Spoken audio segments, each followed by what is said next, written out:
fun begins. How's it going? Hello. Well, Greetings, young Jedi. hello there.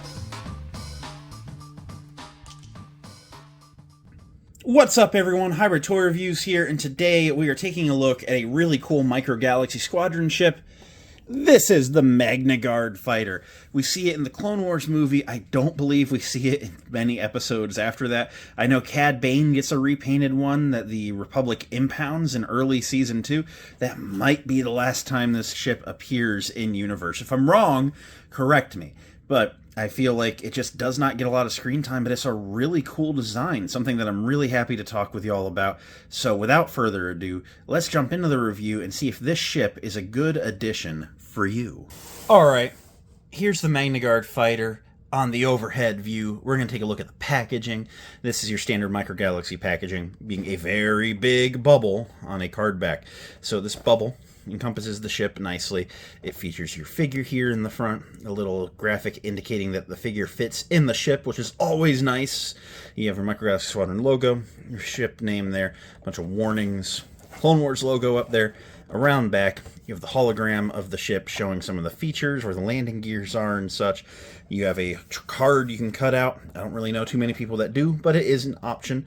And then you see the other ships in the line, like the Cad Bane repaint. As mentioned, it is a chase. And then the also reviewed Clan Kree's Gauntlet, did that a week or so ago. And then your commons, they've repacked Luke's X-Wing with a little bit of a refresh to it. And then the tie, is that the Avenger from Andor? So really cool stuff, interesting wave. But this is what I'm very excited about. So let's open them up and take a look at what we're getting here. So here's the Magnaguard fighter out of the packaging. Let's go ahead and take a look at the Magnaguard first. This guy came out really cool. So I have seen on a Facebook group I'm in that there appears to be a running variant of this, and I don't know which one is the less common, but this guy is in a very vibrant blue plastic, and it seems like there's a variant where he's in a little bit more of this gray-blue color instead of this like blue color. I think the gray coloring is a little bit more accurate. This one's very Revenge of the Sith leaning with the blue, whereas this is a Clone Wars vehicle, so I think the gray skewing might ultimately be best, but this guy looks good all the same. He is a very tall and lanky droid. They got the red dot on his chest, nice. You see some minute detailing in the face. His hands are a little bit big, but that's all right. He's a little iffy. Maybe not the best figure that we've gotten, but that's okay. Because when it comes to Microgalaxy, you just want to pose him like that and throw him in the cockpit, which has a nice big curved glass window. And when you swing that open, see it goes forward like so. You can see there is a nice seat in there. There's a control panel in there. None of it painted. This isn't one of those Vault exclusives or anything, but he fits in there nicely, and you just close that cabin door, and if you're like me, he's never going to get touched again. He lives there now. So, but anyways, the ship's really cool. To show you the features really quick, and then just run through some details. Flipping it over, there are 3 landing gears. So there is one on each engine side, and then the main body has one there. Closing them up, puts it in like a flight mode now. He looks really good. He's got some yellow light going on in those engines in the back. I like the exhaust, like wedge pieces back here. They're neat. It's a very flat, very wide ship. It's in a very nice kind of like light bluey gray coloring. It's got a subtle wash over it, which just really makes everything pop. And then I like the deco on it. That's the deco that's on their cloaks. They feature these silver protruding barrels or engine intakes or whatever they are. And then there are like power lines running out and along the vehicle over here and there. It looks really cool.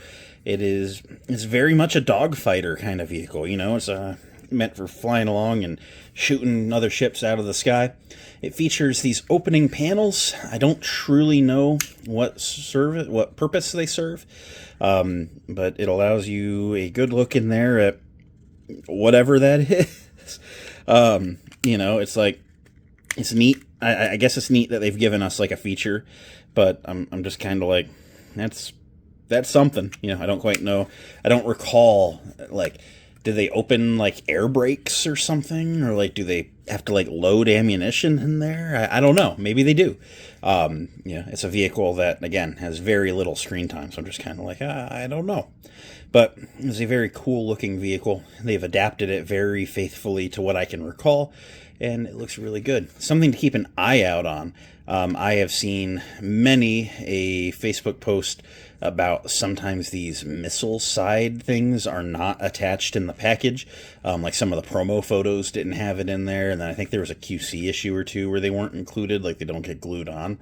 So just make sure when you're grabbing it off the shelf, you take a quick look, make sure everything's in the box that's supposed to be in the box. But it looks really, really good. This is a really cool vehicle, one that I'm very happy to be adding to the collection.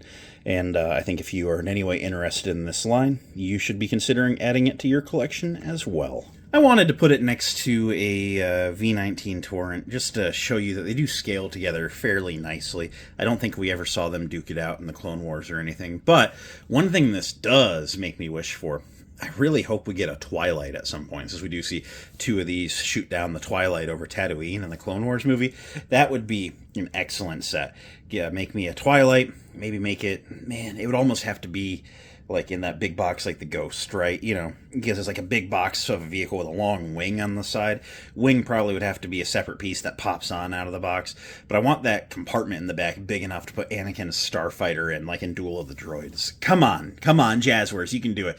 Twilight is like a Clone Wars fan's like ultimate vehicle. We need it.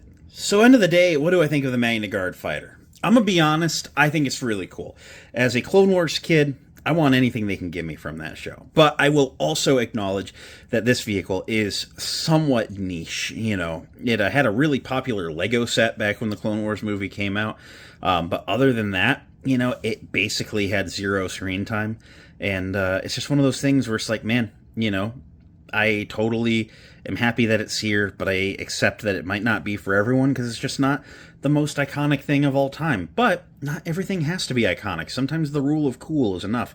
And I will say this is a vehicle that I think very much the rule of cool applies to. So I'm going to keep hunting for the Cad Bane variant. I know I need to find some for both me and Vincent of Carbonites. So we're going to keep an eye out and try and secure a couple sets of that. And that's my big hunt for these next couple of hybrid toy hunts. So keep an eye out on the weekend toy hunts. Always love trying to find some stuff. May the Force be with each and every one of you. Thank you for hanging out with me. See you in the next video. Until then, have a good one. Bye.